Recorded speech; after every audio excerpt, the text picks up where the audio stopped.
ladies and gentlemen. Welcome back to the Weekend Shakedown. Sam Boner Show. Hope everybody's having a great day. Appreciate everybody tuning in. I'm Sam Boner Mick, here alongside Mr. Mike Gill, Mr. Colin Thompson.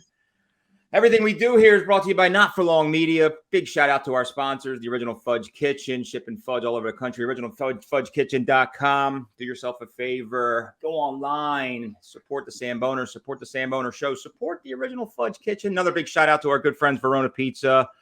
Appreciate the love and support. Supporting the show here. If you haven't been to Verona Pizza in Maple Glen, Pennsylvania, do yourself a favor. They're slinging the goodness in cheesesteaks, pizza, cutlet sandwiches. What can I say, Sam Boner? What can I say, Mike? What can I say, Colin? Is this a takeover? Is this an absolute takeover? The theme of the postseason, MLB postseason, is Takeover October.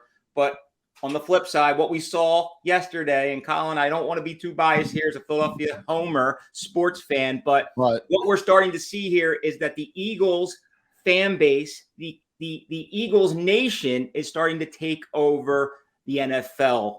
Just wait, just when the Phillies are trying to take over October in baseball, the Eagles are taking over other stadiums in the NFL. It's complete debauchery, but you got to love it. It's always been that way, but now they're winning more than ever, so people probably wear it with just a little bit more pride instead of maybe an FU. It's instead of, hey, you can't beat us, you can't stop us now. It's been that way. I'll tell you, what's helping is the new Kelly green jerseys. Honestly, those things shine very bright, and if you took a look at that stadium yesterday, SoFi Stadium, it was a sea of Kelly green. Like, what is going on in today's world? Is this a Philly takeover? Come on, Colin. It's always been that way. It always has. Every team, every time I've traveled, every place I go to, and here's a prime example. Annapolis, the last 2 weekends. I've counted 2 weekends in a row, over 100 people wearing some sort of Philadelphia apparel in Annapolis, Maryland. We were at the bar, Davis Pub, shout out, sponsor of our show. We were at Davis's Pub on Saturday for the Phillies game. Half of the bar was in red, white, and blue and Kelly green for the Phillies game. Half. This is a right in the middle of Navy football. The O's are in the playoffs. I mean, I walked in with my dad, my uncle, my wife. I thought we'd be like one person wearing a Phillies jersey. Half the bar was. Half the bar. People were going crazy. So it was bedlam. And again, back to the NFL side of it, I tell the story all the time. We played the Carolina Panthers. I was with the Panthers. The Eagles came to town, and we had to go no huddle silent count. Now, you saw the Rams do that this weekend, Mick. It was so loud there with the Eagles fans in L.A., the Rams had to go a silent count. So that's the norm. It's just now there's more Philly spirit than ever because pretty much, other than the Flyers, they're all winning. Yeah, no. Well, you throw into the mix guys that give us, credit too. You got some of these towns have maybe one travel organization.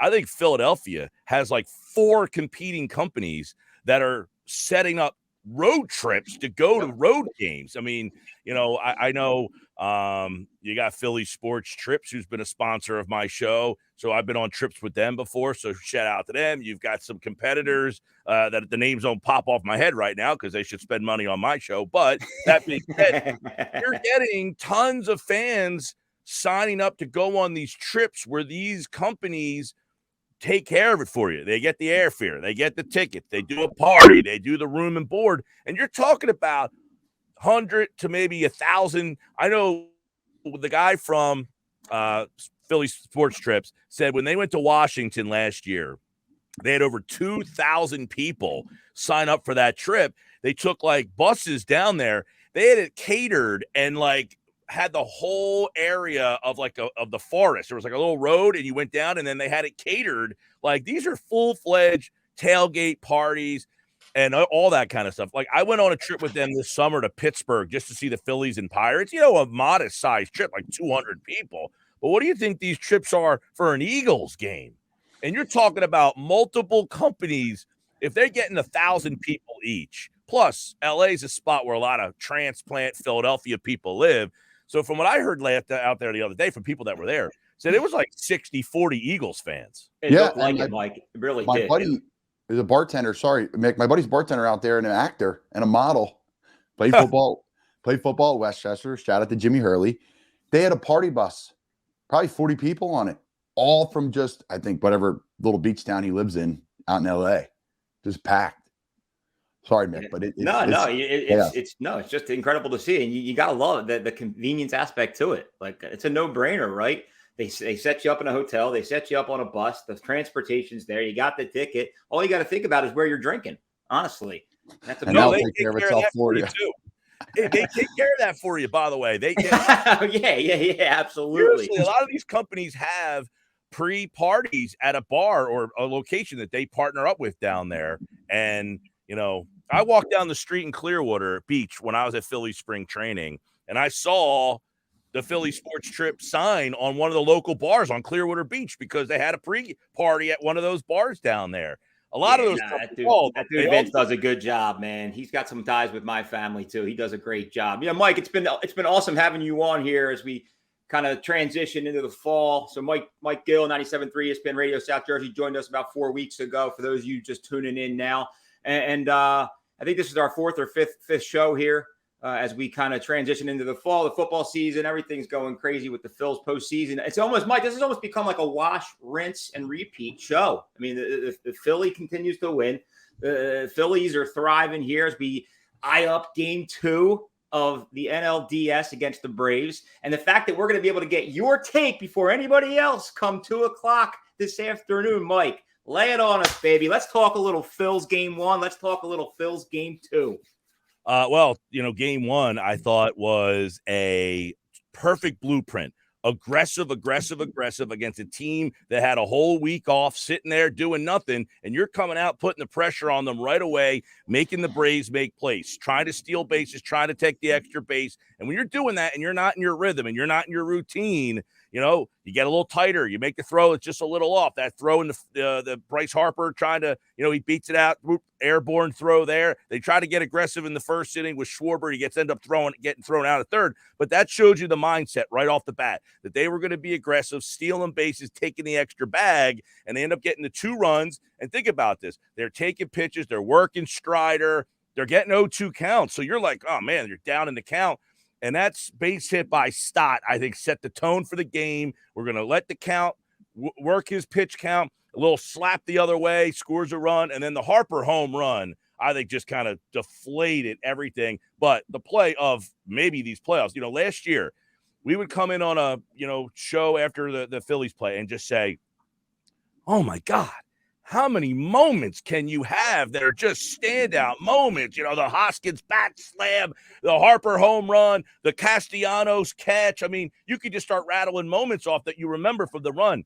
Well, you're going to remember that double play, that Trey Turner. I mean, it was an epic play to get out of that inning. And I think Mike, I want to get your take on the pitching decision. But prior to that, just as a digress for your own matter, well, I don't know if that can come out right, but they did run some simulation games, the Braves. Apparently, They took a page out of somebody's book, maybe a page out of Billy Bean's book. I forget.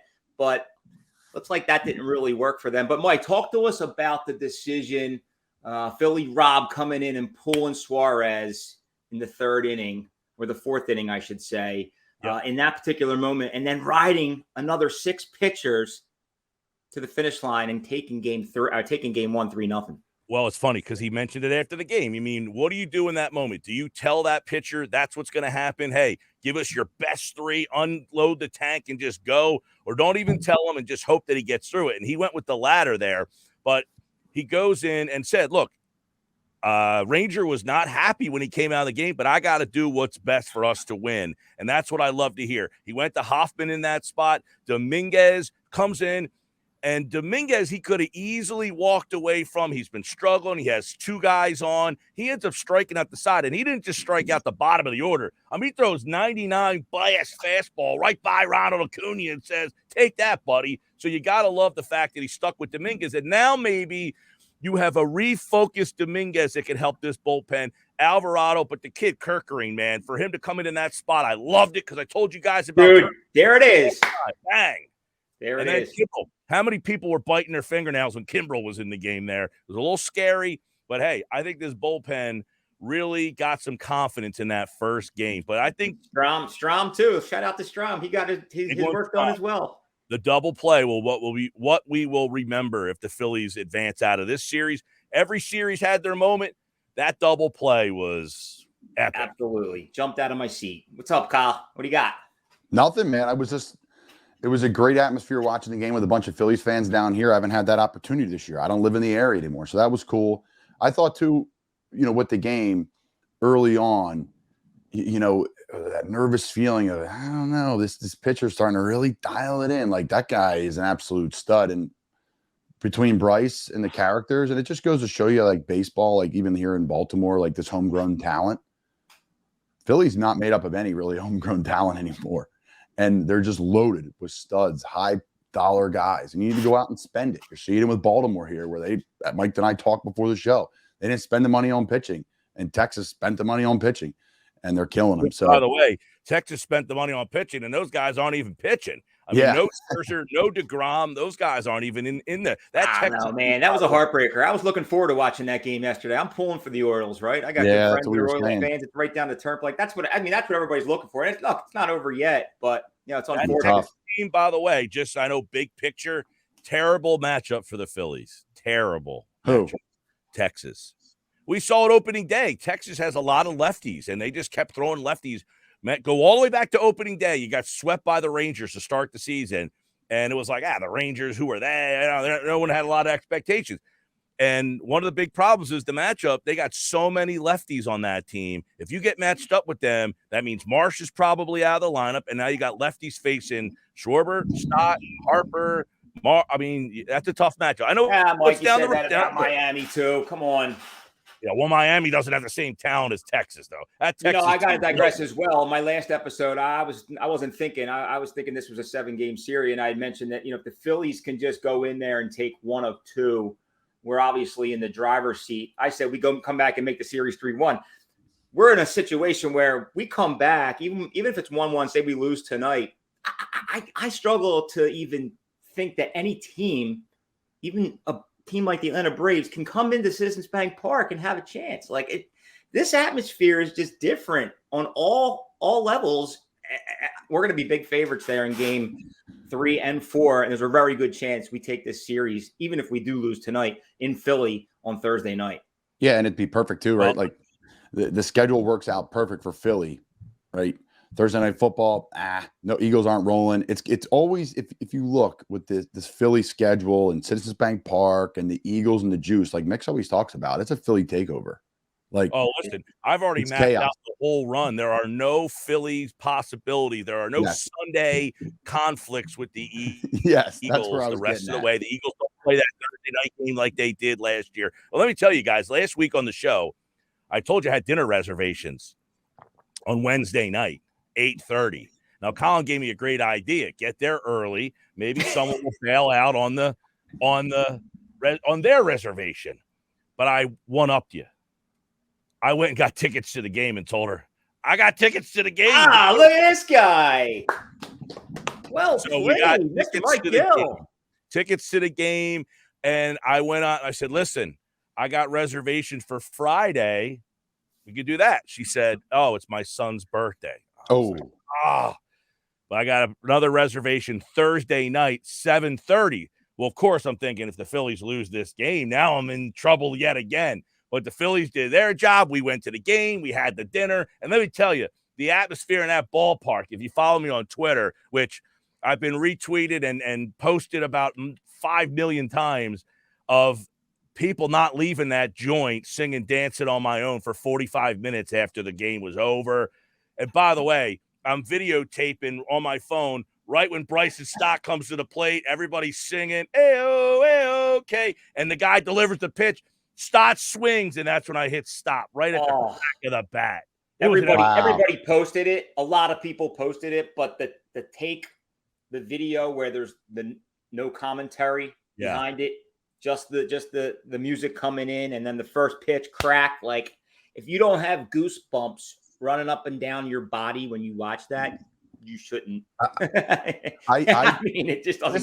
This is where I disagree, and I'll say this, Mike. Instead of dining on your own, you were dancing on your own. But I'll say this for Mick, I disagree. I think your call was better.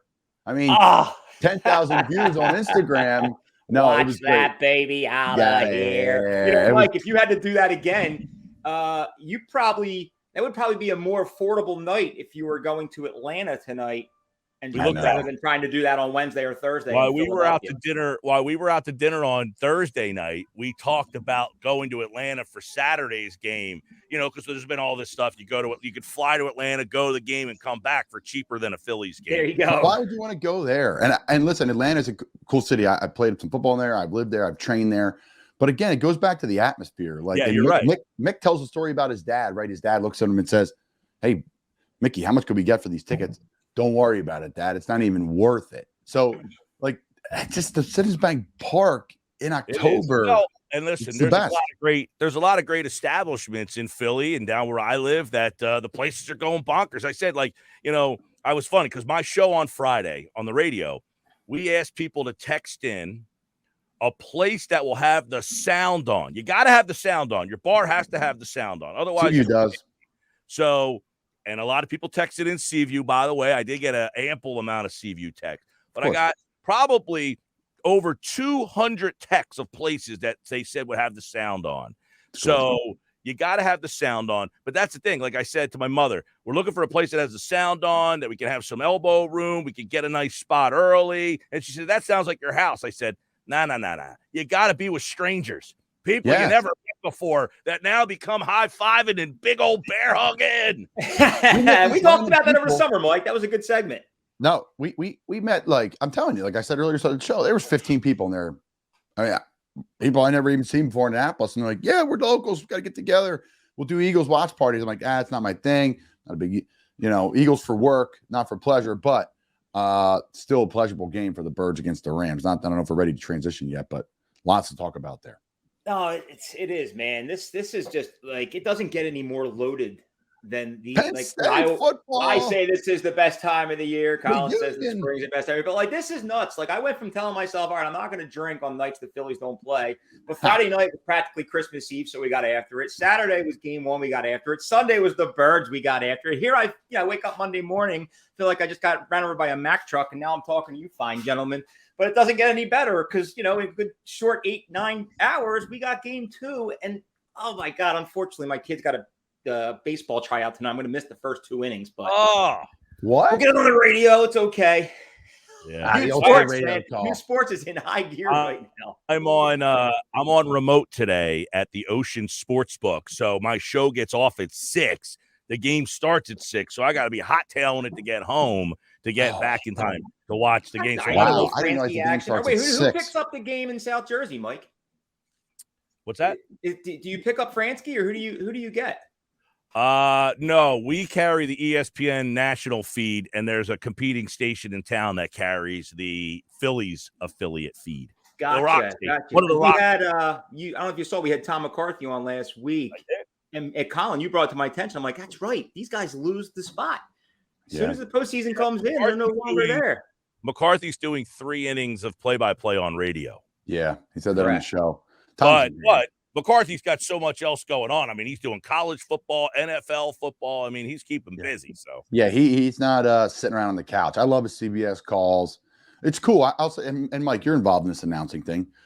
I think there's a lot of really good announcers now, and there's always has been. Yeah. But like, by the way, you could check out my announcing podcast. We had Tom McCarthy on, but one of the things we do is we bring announcers on and they tell us kind of their journey. But one of the things we always ask them is to give us like a crazy travel story where, like, you don't realize, like, Kevin Harlan, you know, he's doing an NBA game. He's doing a Sunday NFL game. Then he does Monday Night Football for Westwood One Radio. And last week, the game he did on TV was in New York. The game he did on radio was in San Francisco. So you're crisscrossing across the country. Mind you, many of these guys also do local teams. Like Ian Eagle does the Nets basketball. Yeah. He does the NBA on TNT. He does the NFL game on Sunday CBS, and then he does a radio game as well for Westwood One. Thursday nights. So he does the Thursday night game there. So these guys have crazy. I don't know how they stay married. Well, that's a different story for another different podcast. I'm talking about just like the travel and being away from home. I'm not even insinuating what they're doing on the road. I'm just not that I'm insinuating that. I'm just saying they are constantly traveling on flights here, there. Many of these guys, you ask them, they don't even know what city they're in. There was a guy we brought in, Sean Grandy, does the Celtics. He called a game. He called a fight, an MMA fight in Italy, and the same day flew back from Italy and did the Celtics game. Yeah. That's that business, man. Brutal. Crazy, man. Crazy. Brutal. It's great to be grind. You want to be the you want to be the color guy. You want to be the play-by-play guy because there's only so many good ones. Even though I said there's a lot right now, but it's the old cowherd thing. There's only so many people that can play the Super Bowl halftime show. There's like 10 of them. The rest of them. I will say, I think there's a lot of good play-by-players. Finding a good analyst is always the most difficult part. Like you're trying to find a former player who feels comfortable enough in being free and speaking, and then try to be, I don't want to say critical of their brethren, but being given an honest opinion of what they're watching right there. So that's a hard, there's so many great play-by-players who describe the action, but it's hard to find someone who is willing to be objective enough to describe the play as the former player. Yeah, it's really hard, and you see it now in NFL football. I said there's a lot of really good play-by-play guys, but especially the more I've been more involved in this media stuff, I've become more critical of the color guys because they're just filling space. You don't need to fill space sometimes. Sometimes it's okay to just be quiet. And I think that's what a lot of former players struggle with. It's like, oh, now it's my time to talk. It's like, no, you have 10 seconds to get a good statement in. If you don't have 10 seconds to articulate something really strong, like Romo, I think, who I used to be the best. I think Tony fills a lot of dead air now. It's like, dude, Jim Nance is one of the best in the world. Let him talk a little bit more, Tony. I think Romo, he's losing his luster. One, I think they may have reeled him in a little bit.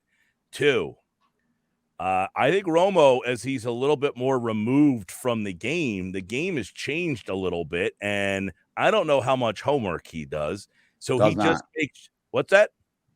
From what I heard, he doesn't do as much homework as he used to. Plus, he's out of the league now and removed more. He's out of the league a little bit further, and I think the offenses are changing a little bit, and I don't know how much homework he does, so I think he just makes these generalized statements more so than informed based on my film study. I saw them do this, and he's just saying, that's a great throw there, Jim. No crap, it's a great throw. We all just why was the throw there? Why was the guy open? Why was he able to make that throw? What was the blocking scheme up front? That kind of stuff. I really like Aqib Talib. A lot of people couldn't stand him, but I thought he brought such a cool perspective of defensive back in a league that's passing all over the place.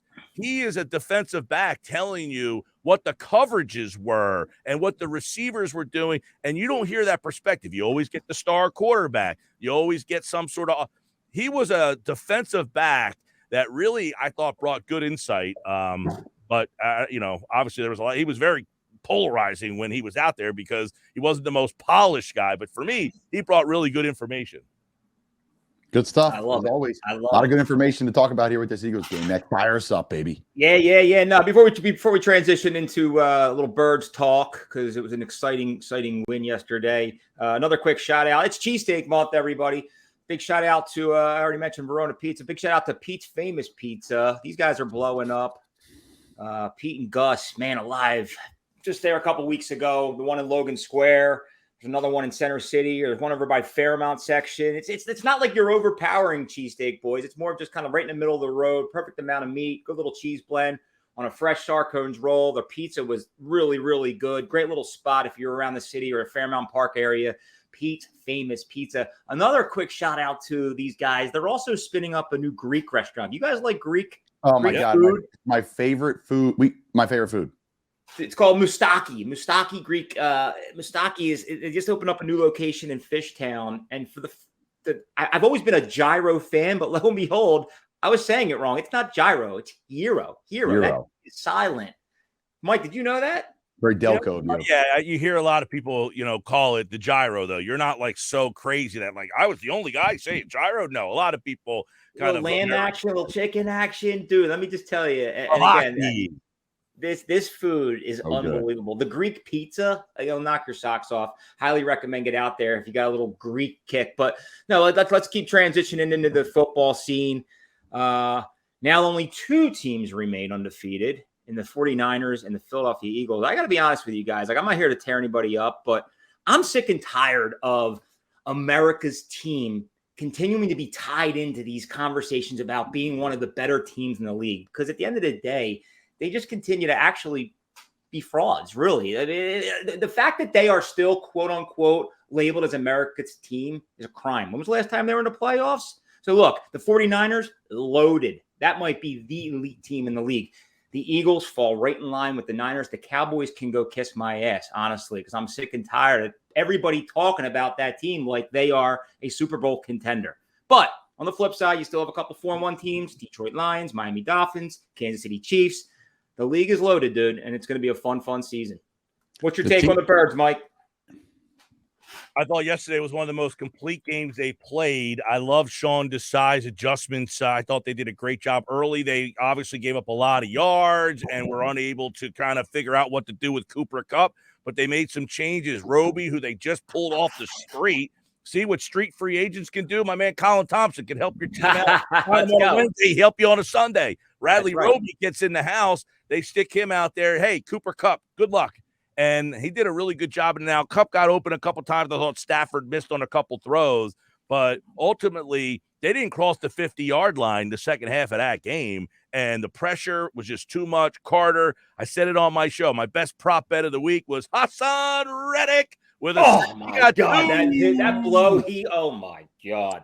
But Desai, I think, did a really good job of changing some things up in the second half of the game in terms of the personnel. They made a couple personnel tweaks because they started Goodrich early. They were targeting him. But I thought ultimately the pressure, and I talked about it all week on my show, the Eagles' pressure up front would ultimately either win or lose in the game. If the Rams were able to step up because they got weapons, but if their line wasn't able to get the job done, they could have kept going back and forth. And then the Eagles running that game out. Exactly what we saw a couple weeks, Tampa Bay, the game against who they play in week 2. Vikings. We got to talk about it, right? We got to talk about Hurts, by the way, was excellent in the game. He was absolutely excellent. And to your point, like in the first quarter, I said the same thing, Mike. Like, you know what? This is maybe one of those not letdown games because I think the Rams have a good offense, but they made the right adjustments, and then the fact that they were able to capitalize there at the end of the first half and then score on 4th down, 2 seconds to go. But with that push or the brotherly shove, it's unbelievable. It's unbelievable. My buddy texts me. He actually lives in L.A., but, he's an East Coast guy. He says, this play, you got to get rid of it. I said, other teams are doing it, and it don't work for them. The Giants got 2 linemen hurt last week trying to do it. So, get rid of things very interesting to me. Like, I've been a part of those in my entire career. You get behind the guys, you push them through. I think what's understated is who he's running behind on the left-hand side of that offensive line. I mean, you're not finding a bigger left tackle in the NFL other than Trenton Brown, and Trenton can't get as low. Big Trent, I played with Trent in Florida, and Jordan Mailata. Dickerson and Kelsey, leverage-wise, like probably the 2 strongest interior guys in the league, pound for pound. So, and then obviously the guys pushing them and the fact that Jalen's got his cleats in the ground and there's patience to it. Like a lot of quarterbacks, remember Brady would get it and just dive right there and he would take the yard. Well, he's kind of riding the wave for like 4. So that's so guaranteed. I don't think they take it out. The one thing that will be the rebut is on field goal blocks now, you can't push guys through the line anymore. So there's going to be some sort of back and forth. But I digress. My takeaways from the game. Real quick, Colin, let me ask you, Colin, because I thought one takeaway I wanted to get in there that I didn't. I thought that Brian Johnson did a great job this week of getting Goddard involved and showing that that's another weapon we have if we need to go to that bag. Dude, I hit the Goddard over 80 yards, touchdown, Jalen Hurts over 275 parlay, baby. Did you post that? To win 465. Nice, Mick. Did you post that? Woo. No, I didn't post it. I don't want to be a complete degenerate. Well, then it didn't happen then, folks. We need Mick to start. It happened in my eyes, baby. Yeah, this is wallet too. I had that gut. I said, you know what? My player of the game is going to be Dallas Goddard. Jalen Hurts is going to continue to elevate his game. And the Birds, I will say, after the first quarter, I did say this might be a letdown. We're going to lose. But then they adjusted. And that's so like Well, it is what it is, It's man. so radio though. Like here's the thing. And it's not your fault, but that's so like Philly sports talk radio. And like I'm watching people on Instagram and I'm watching videos here. It's like, I think this is the one this week, guys. I'm like, why? Like, why? What tells you with your own two eyes that the Philadelphia Eagles, them, the Niners, the two most complete teams in the league, are really going to let it down on the road that are lesser than them? Because here's the thing. The Rams are a good football team. But I don't. They're not even in the same league as the Eagles, though. Like they're not even supposed to be last year. Yeah, but what's that have to do with this year? Like that's completely shit happens. But to me, that's all. Like that's why people mess up gambling. I'm not in the gambling world as a current player, but my point is this: just remove like all the crap and just really focus fandom wise and tell yourself, Eagles, like who is going to really give them a problem? Who's really going to give them a problem? It would be San Francisco. Yeah, we know that. I know that's coming in December, and there'll be some teams that will give them issues here. I think next week on the road is a tough one. The interesting game will be Miami to see if they can keep up and slow Miami's offense down, because Miami can put up 40, 35, 40, But Miami's putting those up against not really good run defenses with a great defensive line. So that's what I'm saying. Like sometimes people forget because they want to find what's going to beat the Birds. It's like, well, who's going to stop them? Because at the end of the day, right, we saw this game, Devontae Smith, not involved very much. Well, why? There's only one football. There's two running backs that are great catching the ball out of the backfield. People don't talk about that enough. There's three receivers. There's a tight end. So I think what the Eagles did best this game, as I get to one of my points, is the Eagles took exactly what was there for them. If the running back's open in the flat, boom, we hit him.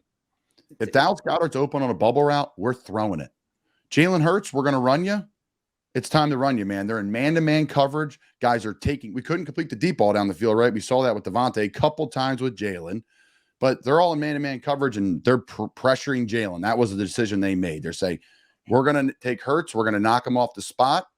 And then Jalen's going to take off around the corner. And then that's why you saw all his big runs. So I don't know who's going to line up scheme-wise and say, hey, this is what's going to beat the Eagles. Because what scheme has stopped it? The Vikings, max pressure. And Colin, I hope you're right. I hope it does become predictable. But unfortunately, Eagles football is not predictable. It's unpredictable. I mean, look at the Buffalo Bills. They started out their season with a loss. When has it been unpredictable? What do you mean? Jalen Hurts? I'm just saying NFL football in general is unpredictable. Yeah, I get that. I know that. I think that goes without saying. But my point is Jalen Hurts has won 21 of his last 22 regular season football games. Like, let's just call it spade a spade. I know the Philly and everyone's like, oh, I don't know. But it's like, you got it. You got the gold now. You have the New England Patriots dynasty of the last 10, 20 years. This is what's happening right now, right in front of everyone's eyes. As long as they can replace Lane Johnson at some point and, find it and it works out offensive line wise, like, I think fans need to lean into that. It's like, hey, we're the shit now. Yeah. Where was Aaron Donald yesterday? Honestly, they did a great job with them. That's my point. It's like, all right. So Cooper Kupp made some catches. Yeah, he's the best wideout in the NFL. So like, that's the one thing I always rub is like, again, I'm not a diehard Eagles fan, but I grew up supporting him and I got to understand and see the league. And I'm like, man, they're like top. But like, hey, help us understand. Like, how does a team like Dallas last night get completely blown out of the water?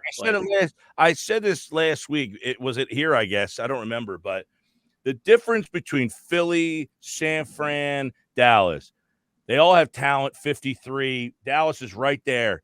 Mentally, they are not a mentally tough team, and when they get punched, they do not have counter punches because they are they've had too many moments where they look back to a failure. They don't have those big wins. They feast off winning 40-0 off the Giants. They feast off beating the doors off bad teams and giving false hope. But they are not a mentally tough organization. I don't think roster-wise they're even close to the Niners or Eagles, by the way. Right. So why is everybody out there saying? Well, I'll say this because that's good for the business of football. Good for the business. Okay, we're talking business now. Last year, when we looked at the teams in August, I said, I think the Eagles 53 is better than the Dallas 53, but not knowing Jalen Hurts was going to be an MVP candidate, you would say they've got Prescott and they've got Parsons, and the Eagles have a better 53, but they have the two best players, and that evens the playing field a little bit. Well, what happened was Hurts surpassed Prescott. You end up having a guy in Hassan Reddick who had every bit as good a year as Parsons did. So you're better 53, and you now have two players that are better or comparable to their two best, and you have passed them in terms of not only talent, but star players. And then last but not least, you have the toughest fan base in the league. Like you said, the 60-40, 40% of those fans are rooting for the visiting team. That's huge. It's huge. Massive. Now you're going to come back home. Well, no. Let's see what the Meadowlands looks like next week. Now, I think that I'm weird. Like, I'm a homer, but I think that'll be a good game. Eagles. It will be a good game. The Jets have a good defense that should keep them in. I would have loved to have seen this game with Rodgers because I thought it would have been I thought the Jets were going to be really good with Rodgers. Look, they're hanging in there with the Wilson who can't play a lick, and they're hanging in there. So if they go ahead, Kyle. It's just going to come down to like, what are they going to do on defense with the Jets? Are they going to do what the Rams did and try to bring pressure and go man-to-man on the outside? Well, what if Jalen starts to run around again? Because if he runs around again, he's a build player. He's breaking tackles and scrambling for first downs like he's Cam Newton. Like, what are you talking about? That's not even realistic. Why did Matt Stafford and the Rams not win yesterday? Because the Eagles did the same thing to them on defense, and he can't run. They have to complete short passes and hope their guys can make people miss and get first downs. So it's like, I love it all, but how are you going to stop the Eagles offense? And then if they get a little bit of a lead, you got to throw the ball to come back into the game. Well, now you see what happens. Hassan Reddick ends it. Great, man. So Jalen Carter it was a football. It was winning football, honestly.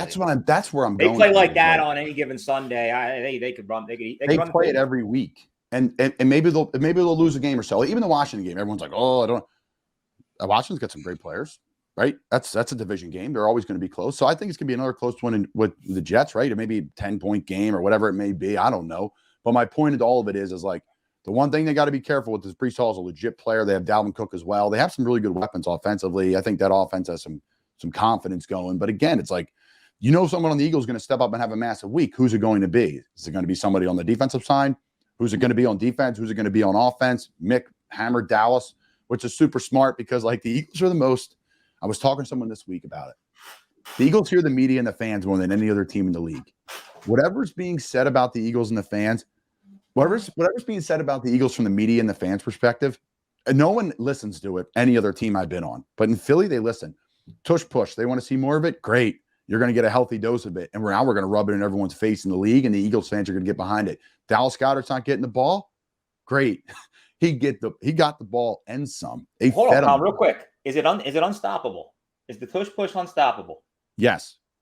With those players. Nobody's going to figure out a way to stop that. With those players, no. It's always players. If you just put even an average or above average offensive line. Oh, wait. Say like the one middle linebacker goes behind the other middle linebacker and he pushes the middle linebacker in, and it's become like almost like a game of tug of war. Like that's not a possibility. Well, that means you have one less guy in a gap.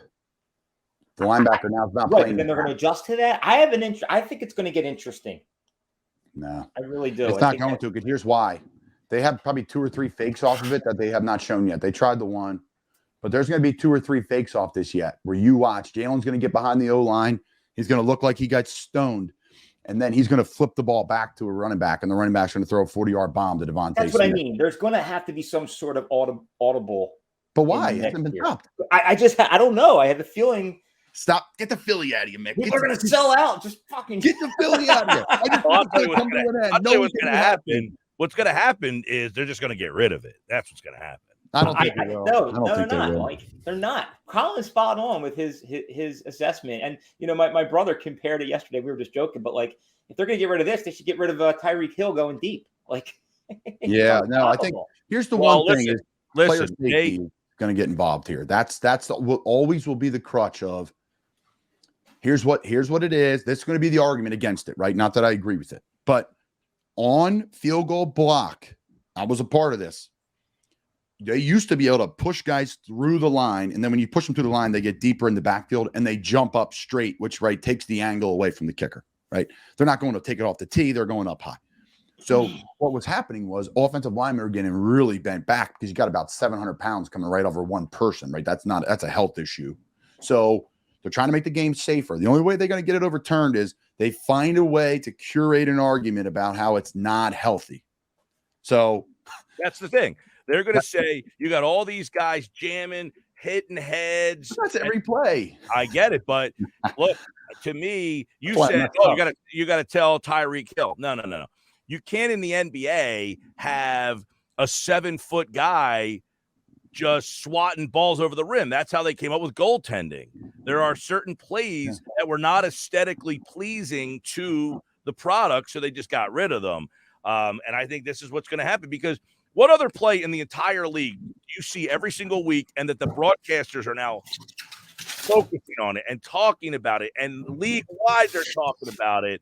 It's awesome. It's awesome, man. It's awesome.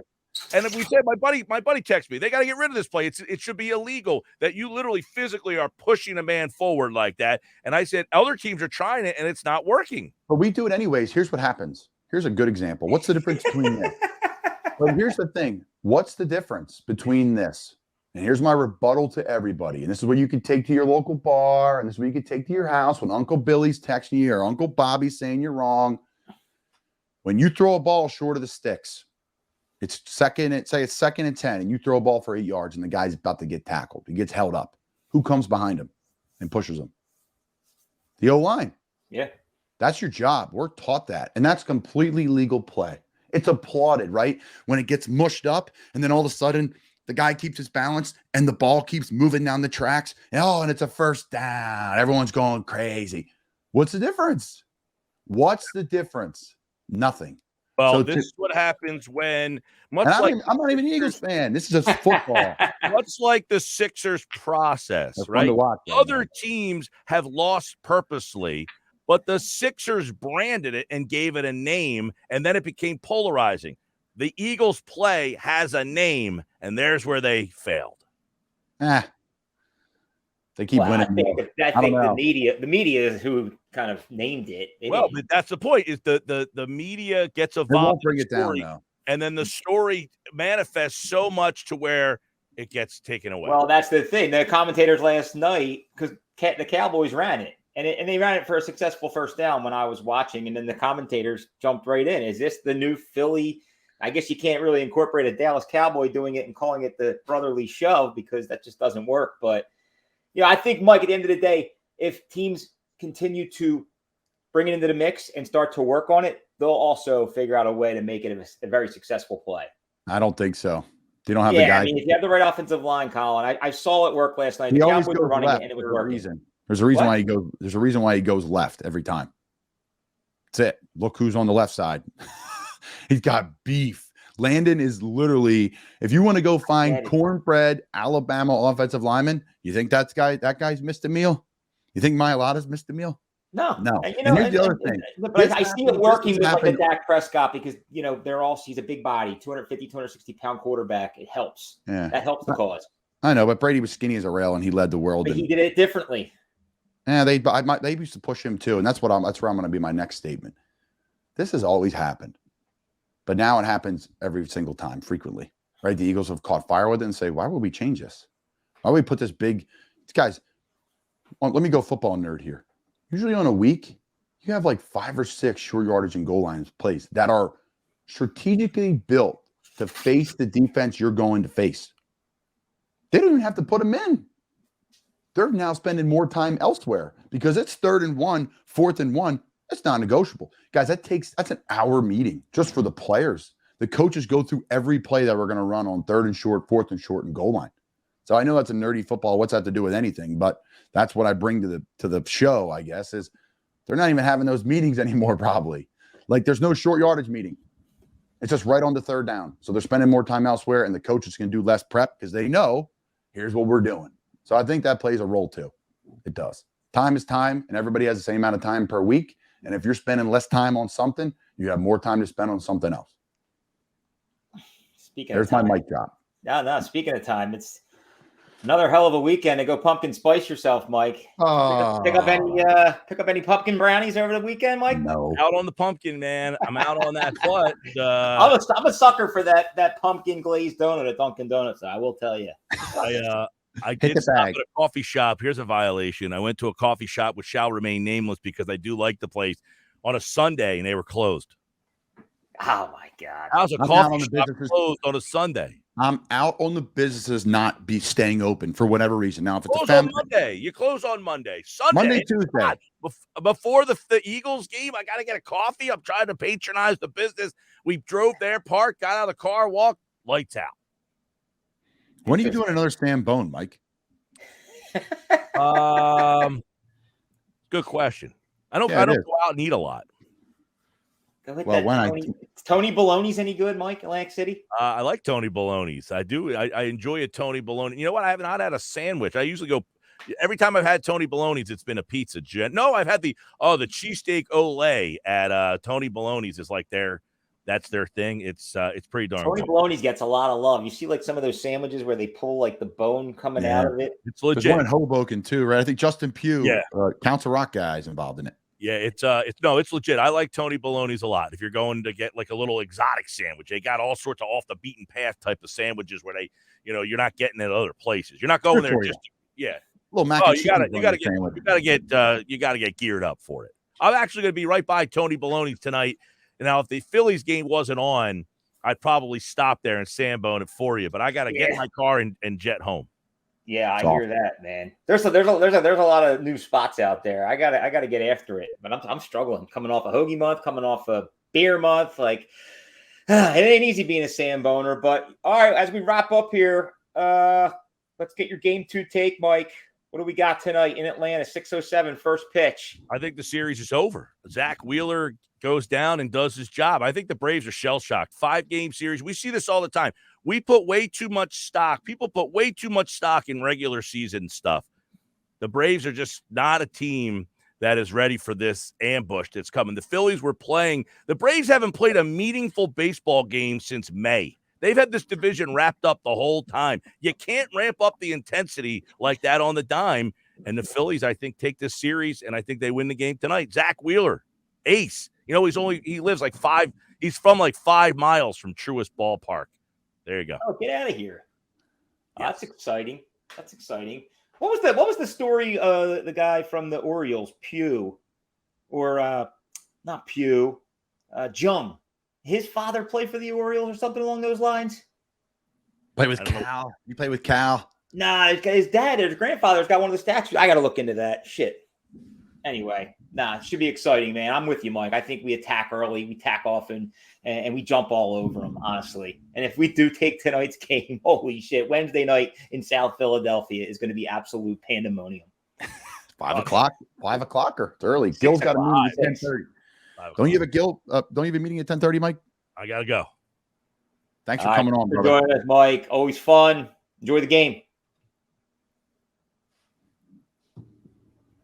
There you have it. The great Mike Gill, ESPN 97.3 South Radio, The Bash.